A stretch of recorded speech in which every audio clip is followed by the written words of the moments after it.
मी अमेरिकेतून एकाच भरोश्यावर आले की तुम्ही सगळे लोक सोबत उभा राहाल. जंतर मंतर पेक्षा जास्त कॉक्रोच आज पुण्यात येतील. शिक्षा मंत्री कैसा हो, शिक्षा मंत्री कैसा हो,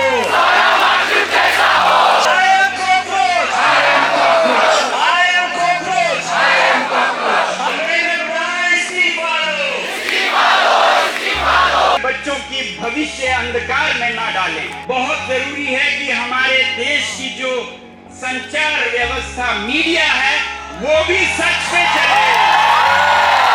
आज भगत सिंह होते तो वो आंदोलन में आ जाते. युवा को अपमानित न करो भाई, इनके अंदर बहुत ताकत है.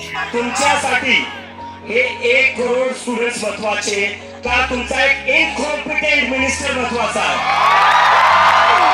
जिम्मेदारी लें, जहां जरूरत हो राजीनामा दें, जो कुछ करने की जरूरत हो वो करें. मी आलो आहे सावित्रीबाई फुले पुणे विद्यापीठात, जिथे कॉक्रोच जनता पार्टीचं आंदोलन चालू आहे.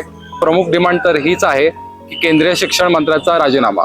कॉक्रोच जनता पार्टी केवळ एक पार्टी नसून एक चळवळ आहे. आपल्या सरन्यायाधीशांनी जेव्हा टिप्पणी केली की ह्या लोकांना काम नसतं, कामधंदा नसतं, ते कार्यकर्ते होतात, ते RTI कार्यकर्ते होतात, ते जर्नलिझम मध्ये जातात, पत्रकार होतात, मीडिया इन्फ्लुएन्सर्स होतात. त्यांची मानसिकता अशी आहे की त्यांना नको आहे या गोष्टी. लोकशाहीच्या मूल्यांच्या विरोधात हे आहे, हे माझं स्पष्ट मत आहे. Why do I pay taxes here in India? I can pay taxes in my country as well.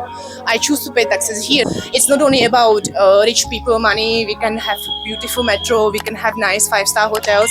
If you don't support your people, you cannot continue anywhere. It has to be teamwork. It has to be the young people. खाली paper फुटी झाली, त्याचा सगळा मलिदा, सगळा percentage वरपर्यंत पोहोचलेला आहे, म्हणून तर तुम्ही कारवाई करत नाही ना. शिक्षणाचा बट्ट्याबोळ केलाय आणि हे जाणीवपूर्वक घडवलं जात आहे. आज तुमने उनको बेरोजगार कर रखा है. भगत सिंह कह गए कि रोजगार दो सबसे पहले, जो रोजगार ये दे नहीं पा रहे हैं.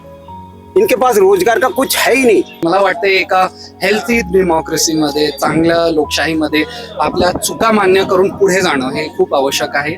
उत्तरदायित्व खूप गरजेचं आहे. अकाउंटेबिलिटी. राजकारण्यांची मुलं परदेशात का गेली? त्यांना स्वतःला माहिती की शिक्षण व्यवस्था सडली आहे.